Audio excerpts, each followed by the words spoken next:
from The Office, right? I can't remember. Anyway, so I talked about mythology yesterday, and got a really cool comment from a friend of mine named Tiffany, and it strikes me that what they're talking about, what I'm talking about, is kind of opposite. Although I really like what they're talking about too. But this I was going to talk about the notion that there's mythology around the idea that we're always supposed to come up with answers immediately. That somebody says something to you and you should know, and it get right back to them. And this whole texting thing has actually made all this worse. I don't actually text very often at all, and so I'm not really familiar with sort of the cultural rules around how long it's supposed to take for you to get back to a text from someone.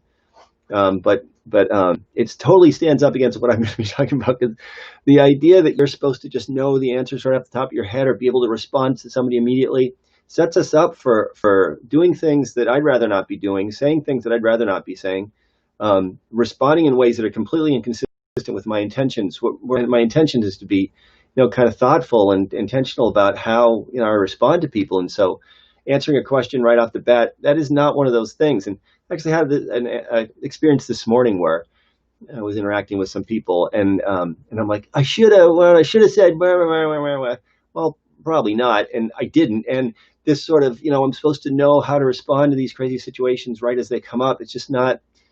I don't think it's actually possible to do that in a way that's consistent with how I want to be in the world. So this is kind of an invitation to really, take up that. I've talked about this before, but take up that kind of idea of, I'll ponder that, and I'll think about that, and I'll kind of mull that over a bit. We used to do this all the time. Mulling things over was a thing. It used to happen all the time. I can hear my parents saying that all the time, but it's like, no, I got to do it now.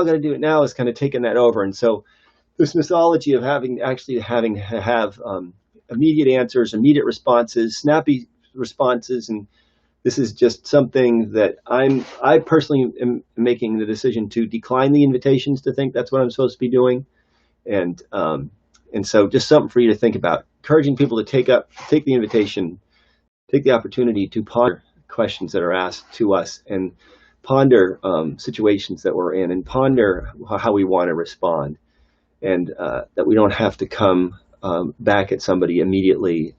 And the fact that we don't do that doesn't mean that there's something wrong with us, or that we're not smart enough or bright enough or something enough.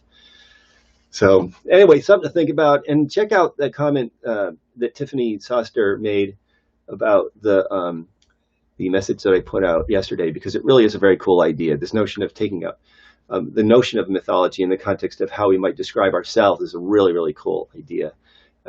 And Tiffany talked about the idea of what superpowers we might describe as having, and a number of other things. But it's a really cool kind of thread to check out. So anyway, there's that. But also I keep seeing all these people who've been checking out these videos who I've known from a variety of different contexts. It's so cool to see these names coming up, and I really appreciate people watching these videos and commenting and just their presence. And so I miss all you guys, and would love to, and look forward to a time when we can actually hang out again. But anyway, I will be back tomorrow. This is What's Next with Dr. Joel.